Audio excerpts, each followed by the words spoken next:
എന്നൊക്കെ പിണറായി വിജയൻ മാധ്യമങ്ങൾക്ക് മുമ്പിൽ ഇരുന്നിട്ടുണ്ടോ അന്നെല്ലാം കൃത്യമായ മറുപടി പറഞ്ഞിട്ടുണ്ട്. കേരള രാഷ്ട്രീയം ഏറ്റവും കൂടുതൽ ചോദ്യം ചോദിച്ച മുഖ്യമന്ത്രി ആരാണെന്ന് ചോദിച്ചാൽ അതിന് മറുപടി ഉണ്ടാവും, സാക്ഷാൽ പിണറായി വിജയനാണെന്ന്.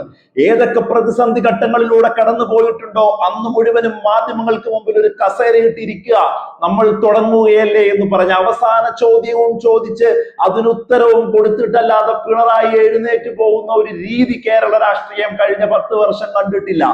ആ പിണറായി വിജയൻ ഇന്നിരിക്കുകയാണ്. അപ്പോൾ ചോദിച്ചു ശ്യാമള ടീച്ചറിന്റെ സ്ഥാനാർത്ഥിത്വത്തെ കുറിച്ച്, ജി സുധാകരനെ ഒഴിവാക്കിയതിനെ കുറിച്ച്.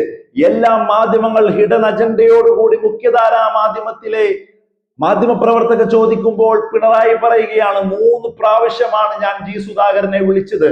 അപ്പോൾ അത് അപ്രതീക്ഷിതമായി എടുക്കാത്തതെല്ലാം മനഃപൂർവ്വം എന്റെ കോൾ അവഗണിക്കുന്നതാണ് എന്ന് എനിക്ക് മനസ്സിലായിട്ടുണ്ട്.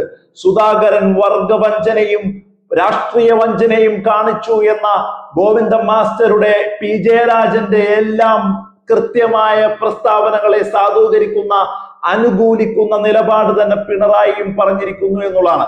ഒരു അധികാരമോഹമായി ജി സുധാകരൻ മാറി എന്നുള്ളത് കൊണ്ട് തന്നെയാണ് കൈപിടിച്ച് സ്വതന്ത്ര സ്ഥാനാർത്ഥിയായി ഇന്ന് അമ്പലപ്പുഴയിൽ മത്സരിക്കാൻ ജി സുധാകരന് കഴിയുന്നത്. എത്ര വലിയ സ്ഥാനങ്ങളാണ് ഈ പാർട്ടി ജി സുധാകരന് കൊടുത്തിട്ടുള്ളത് എന്ന് രാഷ്ട്രീയ കേരളം ചർച്ച ചെയ്യട്ടെ എന്നും ഇരട്ടച്ചങ്കോടെ പിണറായി പറഞ്ഞു വെച്ചു. അതുപോലെ തന്നെ ഈ പാർട്ടിയെ കുറിച്ച് ഒരാളുടെ ഭാര്യ ആയതുകൊണ്ട് അങ്ങ് മത്സരിക്കട്ടെ എന്ന് പറയാൻ ഇത് മറ്റു പാർട്ടികളെ പോലെയല്ലല്ലോ.